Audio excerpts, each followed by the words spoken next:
Hallelujah, hallelujah, hallelujah, hallelujah.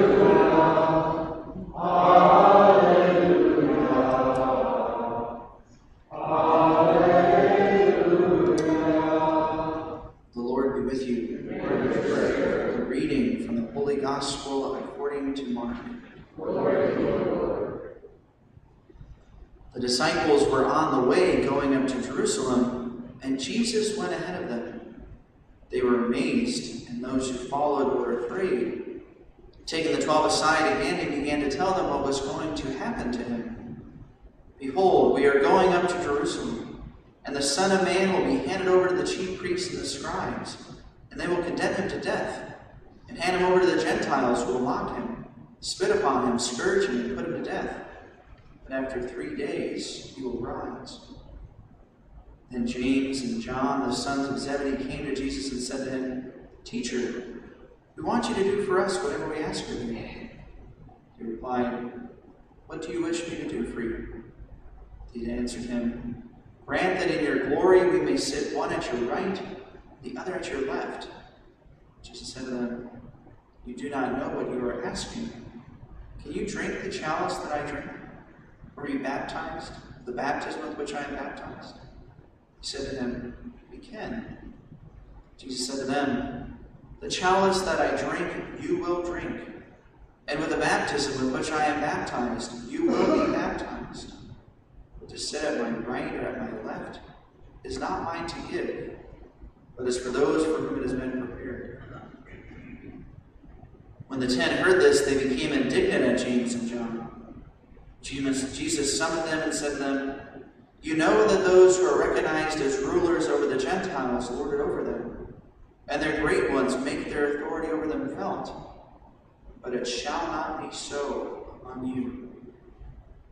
Rather, whoever wishes to be great among you will be your servant. Whoever wishes to be first among you will be the slave of all. For the Son of Man did not come to be served, but to serve, and to give his life as a ransom for many. The Gospel of the Lord. Praise to you, Lord Jesus Christ. All flesh is like grass, and all its glory like the flower of the field. The grass withers, and the flower wilts, but the word of the Lord remains forever. These are the words from the first letter of St. Peter. And I really love these verses of St. Peter because it reminds us that nature itself teaches us about the reality of our existence. Right?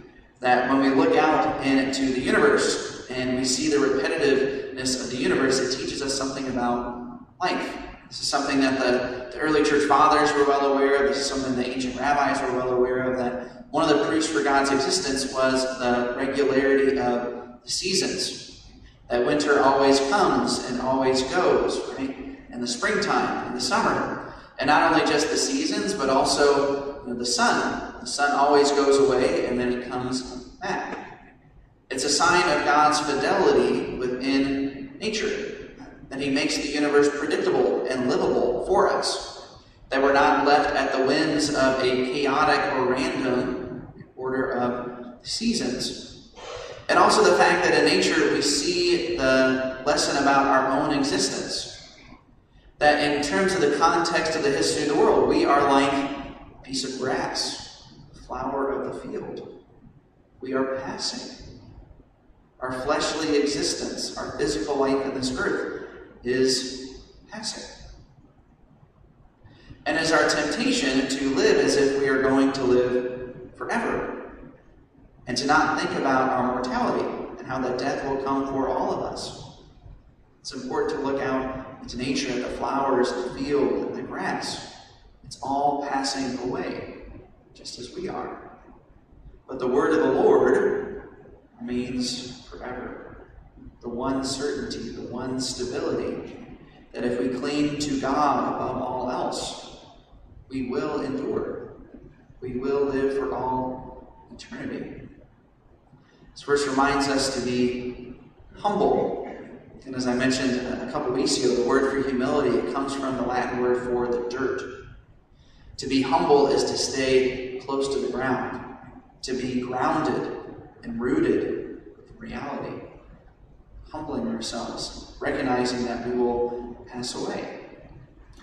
St. Teresa of Lisieux, one of her analogies she talked about in her biography, The Story of the Soul. She said that, reflecting on this about the passing of this world, she said that she thought of herself as like a flower, earthly existence, especially the fact that she lived in a convent. She wanted to be a great missionary when she was a child, and as she got older, her vocation to become a religious sister and be in a cloistered convent, obviously she couldn't be a missionary to the world.